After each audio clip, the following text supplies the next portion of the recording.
Oh, what's up everyone, welcome back to a new Harstem Hour, which is gonna last about 25 minutes. Today we're, we're gonna be having a replay that I actually played yesterday in the road to rank 1, and I just kinda wanted to go over it real fast, as a lot of people have expressed their concern with the PvP matchup and they have absolutely no clue what's happening. They watch pro players who play Blink literally every single game and they're like, whenever I play Blink I just die. So what we're gonna do is we're gonna have a look at this game between me and Showtime. We're mainly gonna be looking at Showtime, as his early game usually is a bit better than mine. This is a bit of a weird one because he plays 1 gate expand as it is Pillars of Gold and I'm not blocking anything. But it's really not the biggest of deals. I don't mind playing against 1 gate expand too much with 2 gate. As long as I have a proxy on the map, usually it's kind of fine. So yeah, we're just kind of gonna skip. Well, not skip, but we're gonna go through the opening at a faster speed than you might be used to. So he sees my probe goes in, I scout the nexus, all of that. The opening when you play PvP is irrelevant to the mid-game plan, basically. So my mid-game plan, no matter what's gonna happen, is kind of gonna stay the same. Like I want to get a Twilight, I want to get a couple of 4 gateways, I want to get Blink, basically.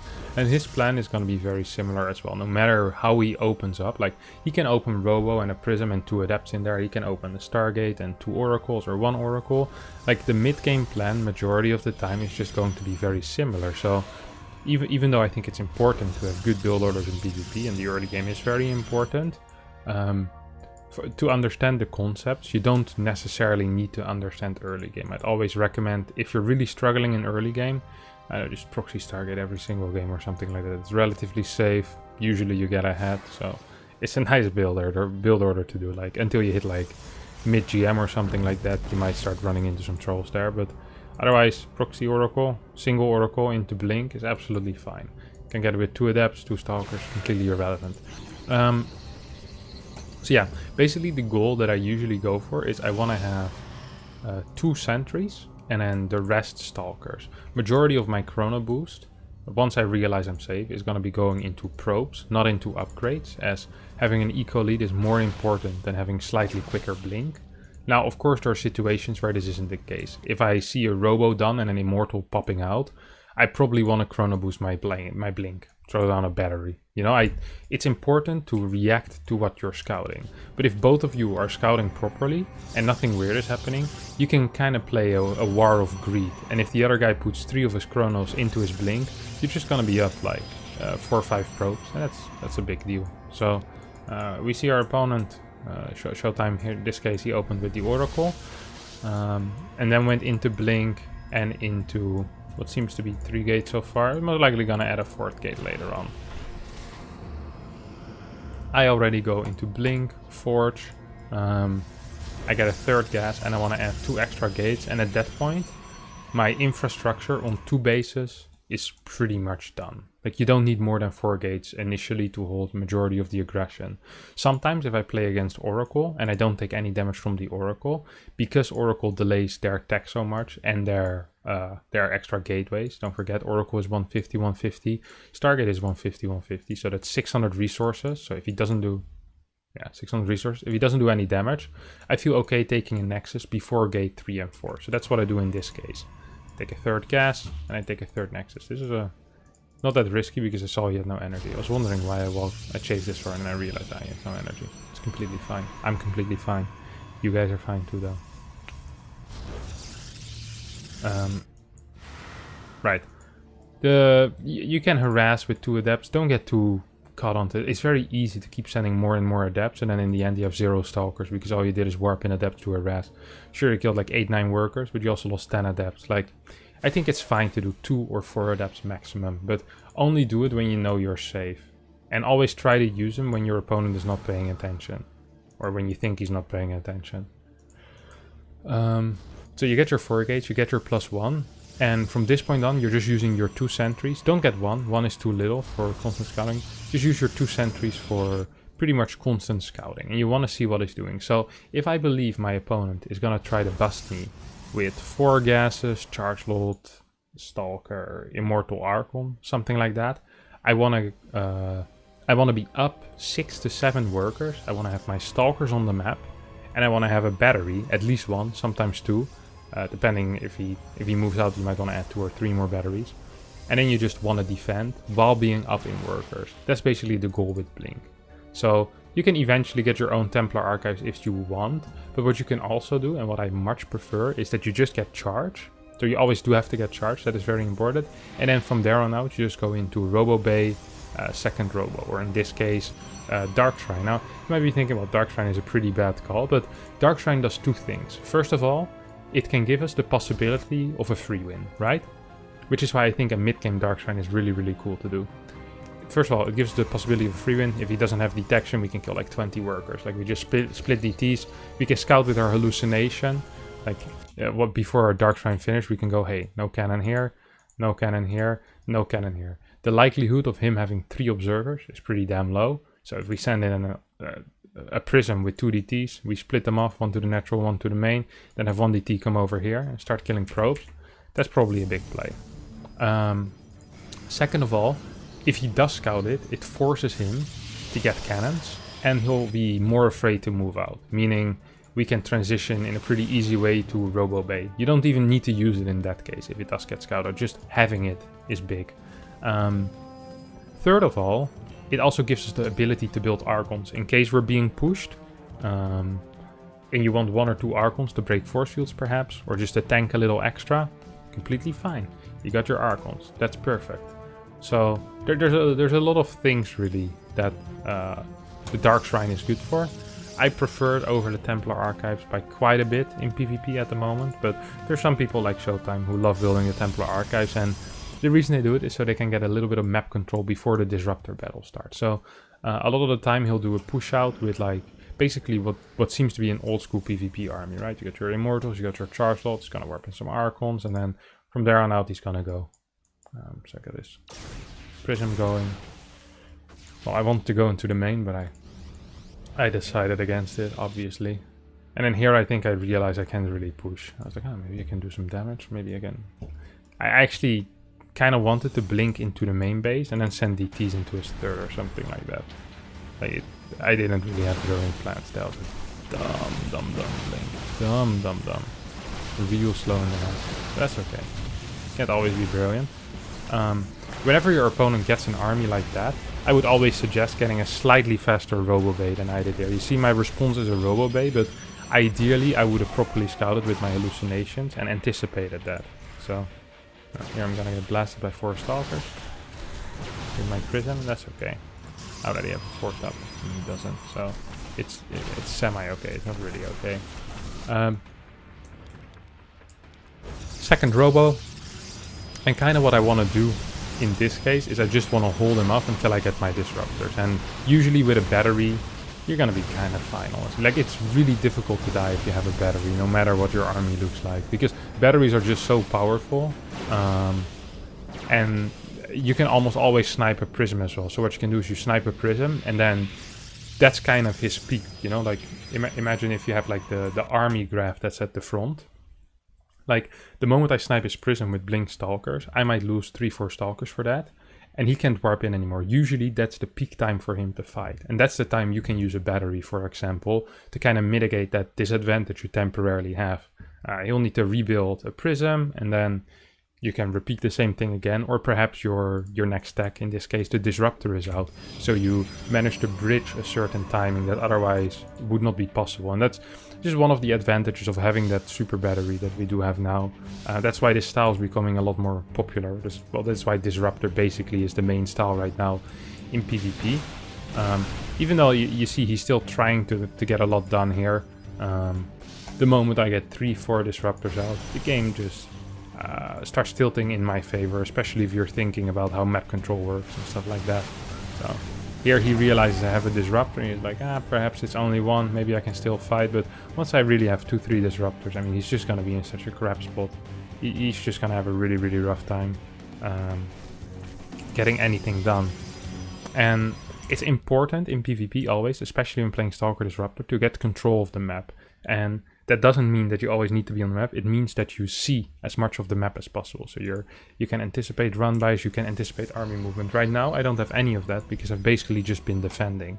So you see I'm quite defensive, I'm building cannons everywhere as well. But now that I realized he sent himself back, I'm just going to be spreading out units, pylons, basically everything that can make my life a little easier when it comes to spotting his unit movement. And you see, I'm not even doing that much, but I just identify there's 3-4 major paths on this map. So this is a path, I guess this is a path, this is a path, and this is a path. So if I cover these 4 paths, I see all ground movement that could possibly come to me, right? So right now I don't have anything covering this, which isn't ideal. I see his army here, so kind of know where his army is. If you look at his side of the map, he has no vision. Well, he has vision of the left side with a single zealot, but he has nothing here or here, meaning any type of run by could always go to that top left base pretty much unspotted, and that's exactly what's happening. Now, as a result, he needs to A, build more static defense, and he has units there by default, which is bad.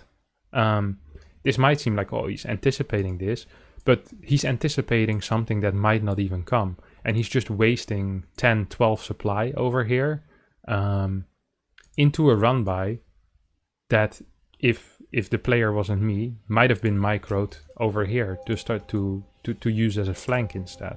So, or you know, I just canceled a 5th for free because his army was out of position. Now he warps in even more, which ideally you kind of want to be. You want to know for sure that an army is there before you do that. So that warp in was fine, because now he knows my army is here, but he needs to re-establish that map vision. He needs to know for sure that I'm still there, because if you split your army in 2 parts and the other guy doesn't, and you fight half your army against the whole of his, then all of a sudden you're in a lot of trouble. So, especially when you're defensive, it's important to constantly be aware of what the unit movement of your opponent looks like. So here I go in. But he had no clue that I was gonna come here again. Like, he can guess because it's very common to do in PvP. But imagine if this army was over here, setting up a flank on this part of the army. Then all of a sudden we're having so there's 3 Archons, 4 Zealots, 4 Stalkers, and like 9 Zealots over here. So basically this is just 11 Zealots, 2 Immortals, 16 Stalker or 12 Stalkers, and 5 Disruptors against all of this. With a good flank, this army is going to get completely blasted. There's no tank in the form of Archons. Disruptors aren't great against Zealots that are flanking. And I have a similar count of Disruptors. So, in the Disruptor war, people always really pay attention a lot to the balls. But most of the ball timing and the interaction between these 2 armies is important. But a lot of the time, the game actually gets decided in the run-bys and the army movement. Like just having a bigger part of your army at a certain point, or like a DT blink run by doing damage somewhere. So there's really 2 schools of thought, and when I say 2 schools of thought, there's really only one. Once you kind of have a solid base of disruptors, you want to go into blink, DT blink. It's extremely good. It's really, really good against cannons. It does good damage. It's perfect for run bys, and it also has a lot of utility in fights because it can jump on disruptors. So Disruptor balls aren't as good, or can jump in the opponent's army. And they're quite small, so I generally enjoy playing with Blink. This time I went for Void Ray, but it's not that brilliant, honestly. It's fun to play, and you feel nice when you do win with it, but in general I would not recommend it. So you see at this point, even though I lost my right to be on the map because I lost my run by over here, I'm still trying to keep some type of map vision to see where it's coming from. And I should even be sending a zealot over here. I should be sending a unit up here as well, making sure that I know what's going on, basically. Because if I don't know what's going on, then how the hell am I supposed to be his armor? See, he's making moves that are a lot better than what I was doing. He should, if he would have joined up this army, or he would have flanked it from here, that could have been a really big play, honestly. So you kind of see how the army movement is basically everything. And throwing the balls, most of the time the guy that's in control of the game is going to get the better trades with the Disruptor versus Disruptor as well. Of course, that's not the case if your micro isn't super clean. Like you're always going to make mistakes, but just having vision of everything is such a big help in this matchup. So, just throwing some balls, losing the base. Another thing, that's something that I see very often, is where people get very invested in a position or a base, especially when they've lost it. A lot of the time, it's better to give up the base than to lose the game right there. So at this point, I'm still in an okay spot, but I get pushed back at this point. I lose this Disruptor, which was a really important shot. So here I actually lose something in like a Disruptor versus Disruptor trade. And at this point, I realize I can't keep this base. So I pull away the probes. I'm like, okay, I'm going to send them here. I'm going to send them to the left side. I'm just going to wait for a bit because there's no need to fight into this. Like I could go through this little choke now, but my Disruptor balls are far to the back. I don't really see a way to zone. There's a big army on the other side. So instead what I decide to do is like, all right, I'm going to give you this base. But I'm going to take something back for that. And that's I'm going to set up a flank here, which hopefully is going to help me get map control and then the base back. So I'll be allowed to build the base again. So he has no idea about this flank, and here comes the flank. You see half of his army, because he had no good vision on the map, he didn't see my flank incoming. And this is pretty much everything I've been talking about. It's like I've been keeping vision everywhere, which he didn't do as much. And then I get a flank like this. And even though the fight isn't completely brilliant, no, it's okay. It was a pretty decent fight. Jeez, that was good.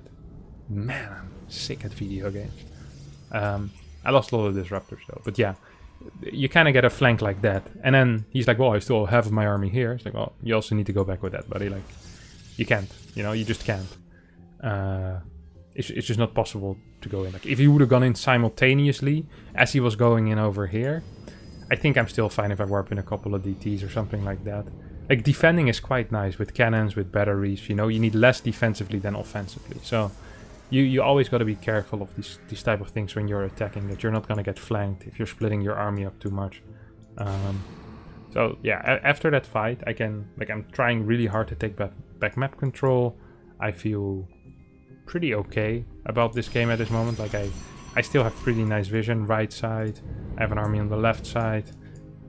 The only thing that's lacking for me at this point is my disruptor count, which sucks. I don't know, I'm lacking disruptor count.